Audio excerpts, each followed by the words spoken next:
इफ्तिखार साहब, पाकिस्तान में अदालती इस्लाहात की ज़रूरत है। बिलावल भुट्टो ने ये भी अपने इंटरव्यू में कहा। अब 90 में जजों की तैनाती का मयार आपको भी अच्छे से याद है, पाकिस्तानी तारीख का हिस्सा है। 19वीं तरमीम कबूल की पार्लियामेंट ने दबाव के नीचे आकर। कबूल करने के बाद क्या अब की बार हकीकी मायनों में ये अदालती इस्लाहात हो पाएंगे जिनकी कोशिश जारी है?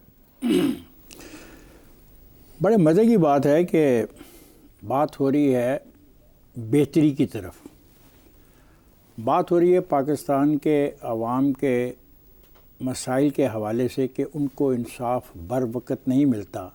मजिस्ट्रेट की अदालत, सिविल कोर्ट की अदालत, सेशन जज की अदालत, हाई कोर्ट की अदालत और सुप्रीम कोर्ट की अदालत। और एक गिरोह है पाकिस्तान के अंदर जो इस किस्म की तब्दीली की हमायत करने के बजाय डट के इसकी मुखालफत कर रहा है और इसको मुख्तलिफ़ किस्म के रंग पहना रहा है। आज ये बात की जाएगी तो फिर भी इनका रवैया यही होगा इस गिरोह का। अगर 10 साल के बाद ये बात की जाएगी तो ये 10 साल के बाद कोई नई तोजीह ढूंढ लेंगे कि जनाब अदालती निज़ाम में मदाखलत नहीं होनी चाहिए, उसको बेहतर करने के लिए कानून साजी नहीं होनी चाहिए। मुझे छोटी सी अर्ज़ करनी है, ये लोग कहाँ थे जब 19वीं तरमीम हुई? इनको नज़र नहीं आ रहा था कि 19वीं तरमीम किसके कहने पे हुई और किसके दबाव पे हुई? क्या ये पार्लियामेंट को सबऑर्डिनेट बनाना चाहते हैं कुछ जजिस के? क्या पाकिस्तान का मामलात को 17 या 21 जजिस तय करेंगे या पाकिस्तान की पार्लियामेंट के नुमाइंदे तय करेंगे? क्या ये उस आइन को मानने को तैयार हैं जो आइन मुतफ़िका तौर पर तय किया गया और उसमें तरीक़ेकार का तयन किया गया कि सुप्रीम कोर्ट क्या होगी, हाई कोर्ट क्या होगी, अदालतें क्या होंगी, अदारे क्या काम करेंगे, इलेक्शन कमीशन क्या काम करेगा? बिल्कुल ये हक पार्लियामेंट का है कि जब वो मुनासिब समझे तो उसमें तब्दीली करे और तब्दीली करने के तरीक़ेकार जो है वो असेंबली का फ्लोर है और सियासी पार्टियां उस फ्लोर पे अपनी तरामीम को पेश करने का पूरा हक रखती हैं। अगर उनको दबाव में लाया जाए, उनको धमकाया जाए, उनके ख़िलाफ़ मुज़ाहरों की धमकियां दी जाएं और उनसे बारगेन करने की कोशिश की जाए तो ये तो फिर जमहूरियत नहीं है, ये तो फिर एक ऐसा खेल है जो काबिल कबूल नहीं होगा। जब पार्लियामेंट के अंदर फ्लोर ऑफ द हाउस पे एक चीज़ पेश कर दी जाए और वो मुनासिब नहीं है बकौल बहुत माहिरीन के, बकौल बहुत पढ़े लिखे लोगों के, तो साफ ज़ाहिर है वो वोट आउट हो जाएगी, उसको वोट नहीं मिलेंगे, वो कानून नहीं बन पाएगा, वो कानून का हिस्सा नहीं बन पाएगा। लेकिन उससे पहले जो खेल की जा रही है, ये खेल क्या है? मैं एक सवाल करूं, आपकी गुफ्तगू से एक सवाल ज़हन में आ रहा है।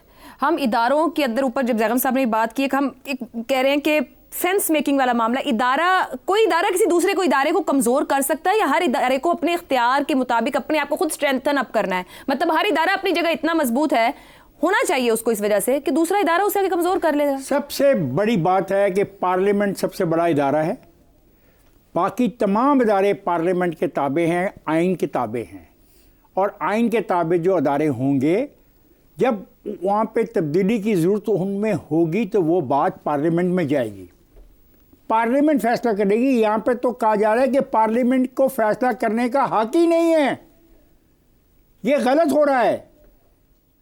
देखें 19वीं तरमीम जब हुई तो उसके तो ये लोग नहीं बोले कि ज्यादती हो रही है। आज ये कहते हैं कि जी नहीं, ये जो पेश किया गया, कोई पार्लियामेंट के किरदार पे भी सवाल आता है ना। आप कह रहे हैं सबसे बड़ा इदारा क्यों दबाव में है? सुन तो लो ना, फिर अब बात मैं कर रहा हूं तो let me explain my point of view. Don't try to teach me what I have to say, what मुझे क्या कहना ये हो रहा है इस मुल्क में कि दबाव डाला जा रहा है कि क्या कहना चाहिए और ये क्या नहीं कहना चाहिए। पार्लियामेंट ने वो जो गलती की उसका एतराफ़ उनको हो गया और इसी बिना पर वो कोशिश कर रहे हैं कि एक ऐसा कानून लेके आया जाए जिसमें ये तय हो जाए कि किसके पास क्या इख्तियार है। ठीक हो गया। अगले के पास ये इख्तियार नहीं है कि वो जो चाहे करे और जो चाहे फैसले करे और ऐसे फैसले करे जिसकी आइन इजाजत नहीं देता और ऐसे फैसले हुए हैं। एक मिनट, जो चाहे का इख्तियार तो किसी के पास नहीं है। हौसला करें जरा। और ऐसे फैसले हुए हैं या तो हो कि फैसले ना हुए हो तो ये बात हो। जब ऐसे फैसले हो रहे थे तब पार्लियामेंट खामोश क्यों थी? पार्लियामेंट को खामोश नहीं रहना चाहिए। आप पार्लियामेंट बोल रही है तो आप लोगों को उलझन हो रही है। नहीं, हमें कोई उलझन नहीं हो रही। आज भी पार्लियामेंट के किरदार का सवाल है, उसमें मुशावरत नहीं है। बात सुने, चार्ट ऑफ डेमोक्रेसी की बहुत तारीफ की गई, दानश्वरों ने बड़ी बातें की। आज जब चार्ट ऑफ डेमोक्रेसी पर अमल दरामद करने की कोशिश की जा रही है, मैं कहता हूँ कोशिश नाकाम हो जाएगी। अगर वोट नहीं होंगे, वोट आउट हो जाएगी, बात खत्म हो जाएगी। लेकिन जो धमकियां दी जा रही हैं, जो कहा जा रहा है ये नहीं करोगे तो ऐसा हो जाएगा, वो नहीं करोगे तो हम ये कर देंगे, पार्लियामेंट को ब्लैकमेल करने वाले लोगों को समझ आनी चाहिए कि अगर पार्लियामेंट को ब्लैकमेल किया और अगर आइन का मजाक उड़ाया गया तो फिर ये रियासत बहुत सारे खदशात का सामना बहुत बड़ी बात कह रहे हैं, पार्लियामेंट को ब्लैकमेल करने वाली आप बात। पार्लियामेंट पूरी ताकत और इख्तियार रखती है। शहजाद साहब, ना पार्लियामेंट सही चल रही है ना अदालती सिस्टम। बिलावल भुट्टो ये कह रहे हैं कि अब बार बार डिरेल होने वाला सिस्टम जिम्मेदार है। मैं गिलानी साहब, नवाज शरीफ साहब, यानी जिस तरह वज़ीर आज़म गए, हुकूमतें गई, उनकी बात करूं, पार्लियामेंट जिम्मेदार है, अदालती सिस्टम जिम्मेदार है? देखिए, 342 या 336 अरकान जो हैं ये बच्चे हैं, ये जो इलेक्टो के आते हैं मैंडेट के साथ पावर लेके आते हैं पार्लियामेंट के अंदर, उनको पार्लियामेंट्री पावर का, पार्लियामेंट्री ताकत का अंदाजा नहीं है। उनको ये कितने बच्चे हैं, ये कौन इनको खिलाता है, कौन लेके आता है जो इतना हावी होता है इनके ऊपर कि ये अपनी मर्जी की बात अब कर ही नहीं सकते, बता नहीं सकते, ये नहीं कह सकते। मैंने तो अगले दिन कहा था इनके हाथ पकड़ के कोई वोट डलवाता है। 3 चीजें हैं ना जिनके ऊपर कहा गया कि आपने फाइनेंस बिल के ऊपर वोट करना है, अपनी लीडर की मर्जी के मुताबिक, वोट ऑफ कॉन्फिडेंस के ऊपर देना है, और जब कोई अमेंडमेंट आएगी उसके मुताबिक। ऐसे ही है। तो फिर बाकी जो जगह हैं उसके ऊपर तो ये अपनी आवाज उठा सकते हैं ना, और विद इन देयर पार्टीज वो आवाज उठा के जब वो बात कही जा रही होती है, चाहे वो ख्वाजा आसिफ साहब कह रहे हो, नवाज शरीफ साहब कह रहे हो, या कोई और कह रहा हो, तो उस वक्त बोल सकते हैं, कह सकते हैं कि जी हमें ये एक्सेप्टेबल नहीं है, और लोग छोड़ के जाते हैं पार्टियों को, नहीं वोट करते ऐसी सिचुएशन के अंदर। तो ये कहना कि पार्लियामेंट जो है इसके ऊपर कोई ऐसी ताकत हावी हो गई है, कोई ऐसा साया पड़ गया है कि इनकी अकल पे ताले पड़ गए हैं, मैं तो इस चीज पे यकीन नहीं रखता। देखिए, जो बिलावल साहब की बात है बिल्कुल 100% दुरुस्त है, बिल्कुल दुरुस्त है। क्योंकि एक पार्लियामेंट जिसका मकसद लेजिस्लेशन अवामी मफाद में होनी चाहिए, जब वो सिर्फ मुक्तदरा या किसी अपने सियासी पेशवाओं के मफाद में या अपने अशराफिया के मफाद में लेजिस्लेशन करती है, तो अपनी जो उसकी जिम्मेदारी है उससे पहलू तय करती है। वो अपना जो उसका मकसद है उसको डिफीट करती है, अपने हाथ से डिफीट करती है। जब फाइनेंस बिल के ऊपर वो डिबेट नहीं करती और किसी पॉलिसी के ऊपर डिबेट नहीं करती क्योंकि पढ़ के नहीं आती, उसके ऊपर अपनी राय का इजहार नहीं करते, सिवाय 1-2 लोगों के उठ के जो के उसके ऊपर बोलते हैं, तो मेरा ख्याल है पार्लियामेंट फेल कर रही है। दूसरी बात, मुझे ये बताइए कि वो अदलिया क्यों फेल हो रही है जिसने पहले मिसालें मौजूद हैं, जैसे अतर में नला, जब ये इस्लामाबाद हाईकोर्ट का जिस किस्म का सियासी मुकदमा जाता था वापस भेज देता था कि ये मेरा काम नहीं है, इसको जाके खुद हल करें। ये हमारी इसी अदलिया के अंदर हो चुका। एक चीफ जस्टिस साहब सुप्रीम कोर्ट के, उनके पास एक प्रेसिडेंट ने रेफर किया 62(1)(f) का मामला। उन्होंने कहा ये मेरा काम नहीं है डिसाइड करना कि ये लाइफ लॉन्ग उसको बैन कर दिया गया या आपने तय करना है। उसकी बुनियाद पे 3 साल और 5 साल की कैद पार्लियामेंट के अंदर जब वापस भेजा तो पार्लियामेंट ने लगाई। तो पार्लियामेंट को जब काम करना होता है तो वो कर लेती है। वही बात कि जब किसी को एक्सटेंशन देनी होती है तो सब लाइन लगा के वहां पे खड़े हो जाते हैं। तो बिल्कुल ठीक बात की है, ये लोग अपना काम नहीं करेंगे तो फिर ये वाकई में एक फेलिंग एंटिटी बन जाएंगे, जो कि बदकिस्मती से ये बनते जा रहे हैं। और अदलिया क्यों ये सियासी मुकदमात लेती है अपने पास? किसने कहा कि आप उठा के बाहर फेंके, आप बोले नहीं ये हम एंटरटेन नहीं कर सकते इन चीजों को? किसने कहा? आप भेजे वापस पार्लियामेंट में, बोले पार्लियामेंट का मसला आपने हल करो। वो सियासत जो कि अपने मसाइल पार्लियामेंट में हल नहीं करती, उसके मुकदमे बन के जाते हैं अदालतों के अंदर। तो आप तो खुद एक दूसरे को फेल कर रहे हो। 15% सियासी मुकदमात है, 90% वक्त लेती है सुप्रीम कोर्ट ऑफ पाकिस्तान। ये किसका कसूर है? क्यों वो 15% मुकदमे वहां पे हैं? क्यों पार्लियामेंट खुद मिलकर बैठ के मसाइल हल नहीं करती? क्यों ये इधर उधर हाथ मारती है और कहती है कि हमारे मसाइल आके हल करो? अकल भी है, समझ भी है, दानिश भी है, मैंडेट भी है, इलेक्टो के भी आते हैं, इलेक्टेबल की ताकत भी है, उसके बावजूद उनको समझ बूझ नहीं आती। देखिए, आपने इसमें 2 चीजें और शामिल कर लूंगा मैं, जो बिलावल ने जिक्र किया जिनका, हुकूमत और सहाब। ये है आपकी जमहूरियत प्राइमरीली, और उसके बाद रियासत के सतून।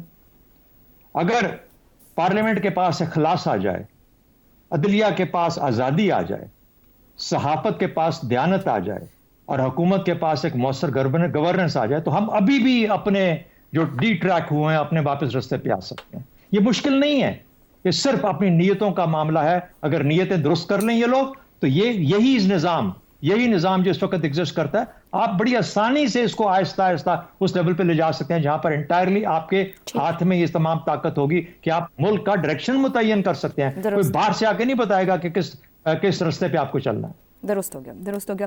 हमाद गज़नवी साहब, पार्लियामेंट के किरदार की बात करें तो 8वीं 17वीं 19वीं तरमीम है, और इसी तरीके से ज़िया और मुशर्रफ दौर में अदलिया का किरदार PCO हमारे सामने पड़ा है। जब बिलावल भुट्टो कह रहे हैं ना पार्लियामेंट सही चल रही है, ना हमारा अदालती निज़ाम चल रहा है और हमें ज़रूरत है इस्लाहात की, आपके ख्याल में 26वीं तरमीम एक कामयाब तजर्बा रहेगी? देखिए, इसको अगर हम इस सारे मौजू को मैं इसका अहाता करने की कोशिश करता हूँ। पार्लियामेंट्री डेमोक्रेसी में पार्लियामान जो है वो सुप्रीम है, ये हम सब मानते हैं। दुरुस्त। अच्छा, उसके बाद इख्तियारात की तकसीम है, ये हम सब मानते हैं। मसाइल कहाँ से पैदा होते हैं?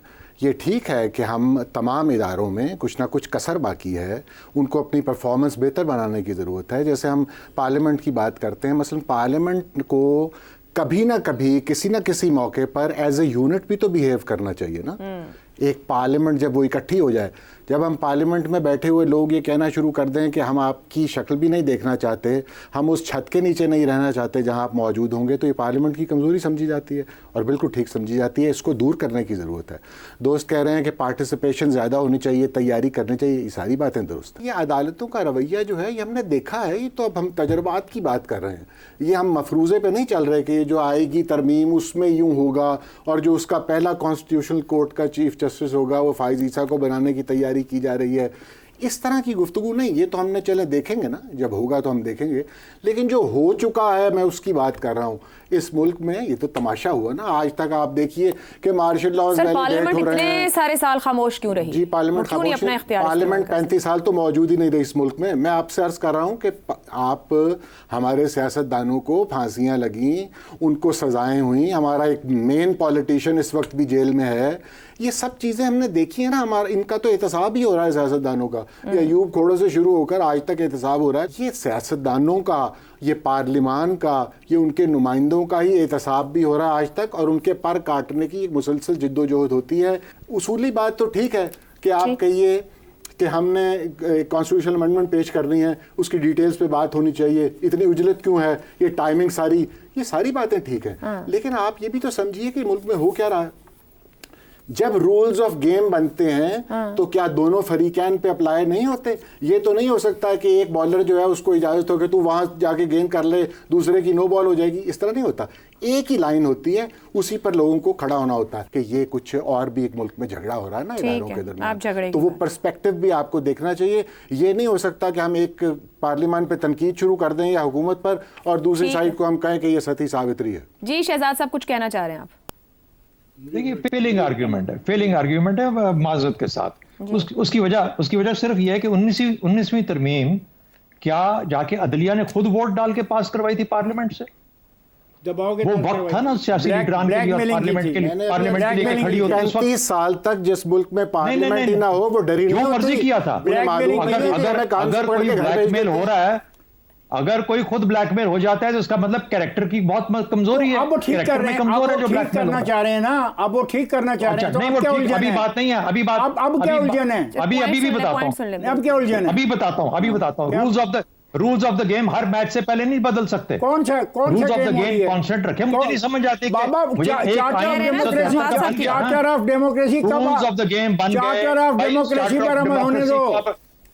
अब 18 साल हो गए, अब वो फॉर्मल खत्म हो गया 18 साल का। अब एक और चार्टर बनने जा रहा है। ये बनने चार्टर के अंदर और भी खिलाड़ी हैं। वोट आउट कर दो, वोट आउट कर दो। वो भी पॉइंटेड उस वक्त और खिलाड़ी हैं, आज खिलाड़ी और हैं गेम में, तो पूरा गेम्स पेश होने दो। वोट आउट खिलाड़ी अब गए, गुजर गए, वोट आउट कर देना भाई, पेश तो होने दो। 18 साल के बाद तो नहीं ना आपको याद आया कि आप ये बात कर रहे हैं, मैं कह रहा हूँ वोट आउट खेल से पहले आप भाई अगर गलत है वोट आउट कर देना, अगर गलत है वोट आउट कर दो। इफ्तिखार साहब ब्रेक पे जाना है, एक ब्रेक लेते हैं, ब्रेक से वापस आएंगे तो मजीद गुफ्तगू करेंगे।